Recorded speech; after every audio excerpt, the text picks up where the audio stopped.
Hello survivors and welcome to Devlog 6 of Projekt Z Beyond Order. I will later explain why we chose to change the name, but before that we have many other things to discuss.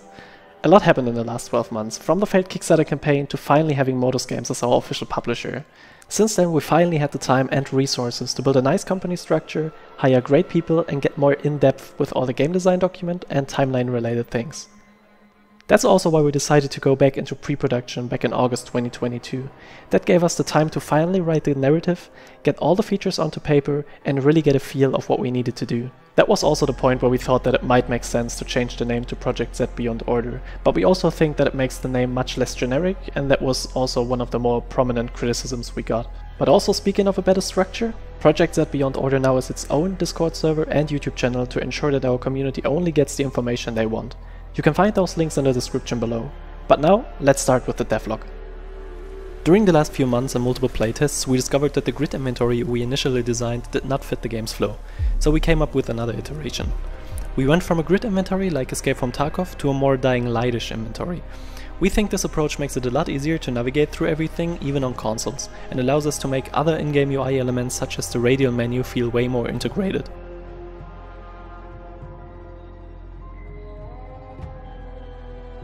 Speaking of the radial menu, this new element allows the player to quickly equip consumables such as health items, grenades, the gas mask, etc.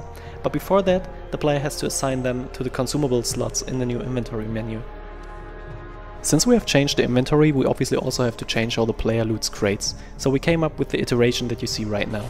It flows way better with the game's gameplay speed, and we really think that's the way to go. Another thing our UI designer worked on was the wireframes for our HUD, which took us a while since we needed to keep in mind that most of the UI elements can only be seen while the player has the compass out. He also worked on the style guide and the new Projekt Z Beyond Order logo. The style guide explains in detail how we approach everything brand and UI related, which makes it a lot easier to start working on new things and helps us to keep everything consistent. Of course, he also worked on many smaller things, which we will show off in our Discord server. We are also planning to do a lot of surveys in the near future, so again, feel free to join. The links are in the description below. We also made some significant progress in our character department. We have finished our base grunt with all the necessary damage stages and already integrated it into the game. This is the zombie that the player will encounter the most. Although he's not really a threat to the player, those zombies can get very dangerous if they come in hordes, so try to find a way to avoid them. Our character artist Katu is also currently working on the radio zombies we showed in the last devlog, which is one of the more special zombies that you will encounter. Of course, those are not the only zombies Projekt Z has to offer. During our pre-production phase in 2022, we started looking into ways to create zombies no player has seen before, but it still has to make sense in terms of the game's narrative. We all know the typical spitter, screamer, etc. But in the case of Projekt Z, we don't want to follow those types of zombies. We will show you those new types in the next few months and we really cannot wait to see your reaction.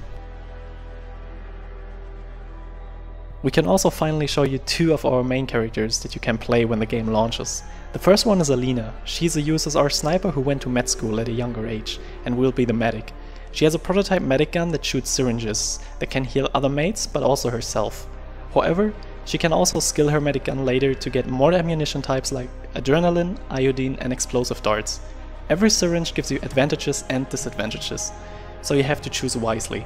The second one is Gustav. He's an old Danish fisherman and World War I veteran who is trying to help his comrade who went to the island alone due to some rumors that the German island really exists. He is basically the tank, and with a stationary medicine machine gun, he's a must when you need to defend a position. This MG also has a huge tank attached to it that the player can activate, which releases a gas that slowly kills zombies in it. We will show you the other two when we feel comfortable showing them off, but let me tell you one thing. One of them goes by the name of Hans and has a flamethrower. As you probably know, with every character there's always an introduction mission to see how the character ended up on the island.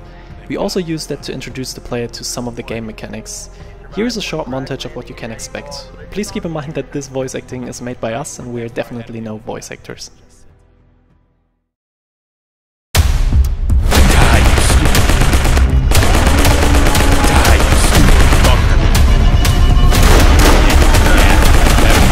Why now?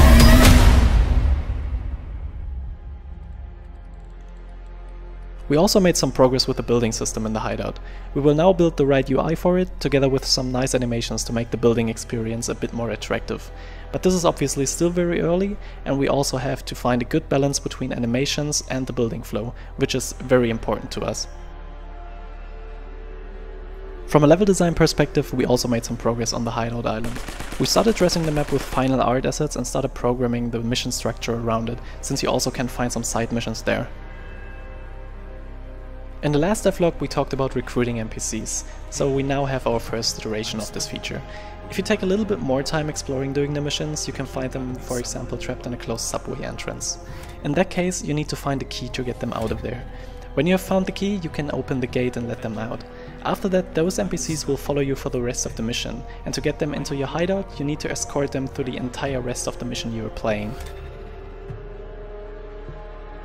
Speaking of the missions, let me show you one of the missions we are currently working on.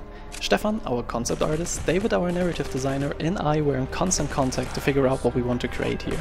After we made a lot of documents and level design sketches, we went to the concept phase of the map. So Stefan started working on some of the concepts so we get a better understanding of how the map should look like. We then started blocking out the mission and did a lot of internal testing to see if the mission was fun enough to bring it to the next step.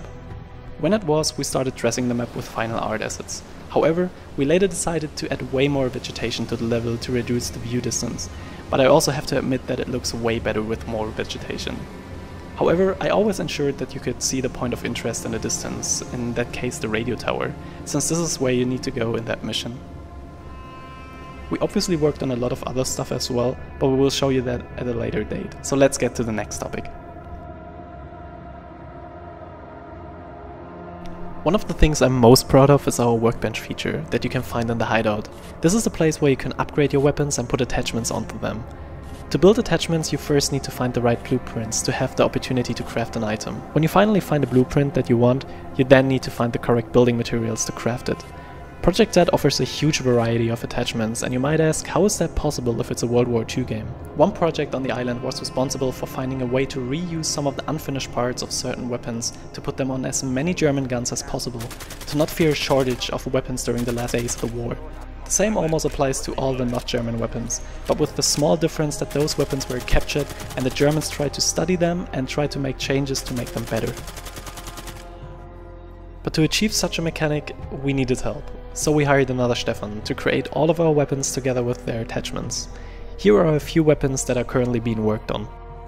One of the new weapons is the MP40. You probably saw this one already in the footage we showed before. Another one is the TT-33, a Soviet semi-automatic pistol. Also an awesome weapon we are currently working on is the PPK-42. This one is a prototype submachine gun developed by Kalashnikov. And last but not least, the Becker revolving shotgun, which will be your #1 choice if you really want to see some gore. Our plan is to release Projekt Z Beyond Order with a huge variety of weapons and attachments, and we really cannot wait to see you guys play around with them.